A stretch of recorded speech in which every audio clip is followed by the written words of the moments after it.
a lot of people are talking about semaglutide now. So can you tell us how can or how should people be obtaining a supply of semaglutide for obesity? Even though the medication works very well, even kind of on its own, so to speak, the treatment of obesity is not cannot be delivered by someone just buying the medication and using it in a do-it-yourself type of fashion. So my suggestion to people that are interested in this is that since it is going to become available in the National Health Service, I can see no reason why they should not seek a referral from the general practitioner to a specialist weight management center in order to be assessed and hopefully be given the medication. If people are finding that either they do not have access to such a service or that there is a very long waiting list, they might wish to pursue this in the private sector.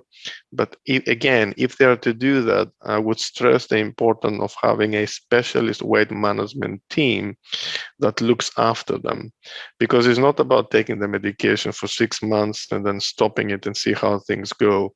These people that will benefit from the medication because they suffer with the disease of obesity will need to be on a long-term treatment. And semaglutide might be one of the treatments that they receive in the course of their lifetimes. This is not an episode of care, it is chronic care, and people need the right personnel to treat them. So again, I stress the importance of not using the DIY model of care. I see. So following on, how would people get a supply in primary care? Is supply from a community pharmacy a possibility? If the community pharmacist is part of a specialist weight management team which sits in the community, that can happen. And I'm always talking about the National Health Service now. I'm not talking about private care, right? Yep. So if there is such a team established in the community, which I really hope there is, then that's great. But they won't be able to do it on their own. So the good thing about the guidance that I mentioned with semaglutide is that it will be available by what they call specialist weight management teams, and they have deliberately left that vague. A general practitioner can set up a weight management team in the community and will have every right to give the drug. It's just that, and that's something that I want to actually promote. Something that I want to be accelerated in order to increase the access of the medication for the medication. That's helpful. Now, a couple of other questions occur. Is there a natural way to stimulate GLP release? And wouldn't that be better? Yes, so that is a good question. Would there be a natural way of stimulating the secretion of this hormone from the gut? And the answer is not yet. So let me take you through this. The hormone is produced by a group of cells that live in the small intestine, and predominantly the distal part of the small intestine, the ileum in particular. And these are enteroendocrine cells. It means that they can understand what is inside the lumen of the gut. They understand there's food around, and as a result of that, they secrete the hormone.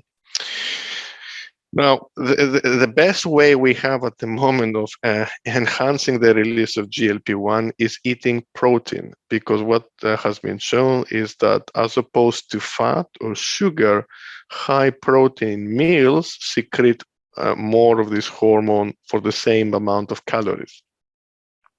So that's why protein is satiating, and that's why protein can cause weight loss and weight loss stability.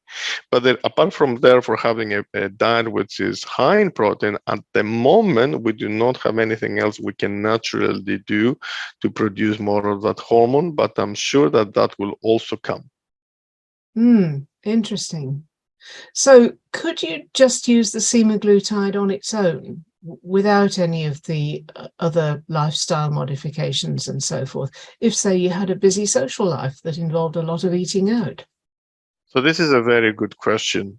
And let me just turn this round and say to you that the reason why the medication works is because it makes people change their diet. Okay, so it is not something which is independent of the drug. The diet changes because of the drug. And what do I mean by that?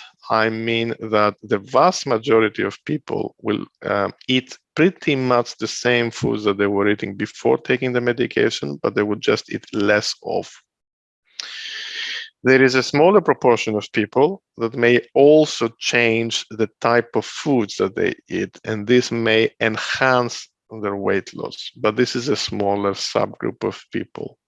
Now, this does not mean that the patient should not be supported by a nutritional therapist or a dietitian, in addition to a physical activities specialist, etc. Because the drug on its own works well, but the drug together with the support and guidance of a supportive multidisciplinary team works even better, and it is more safe.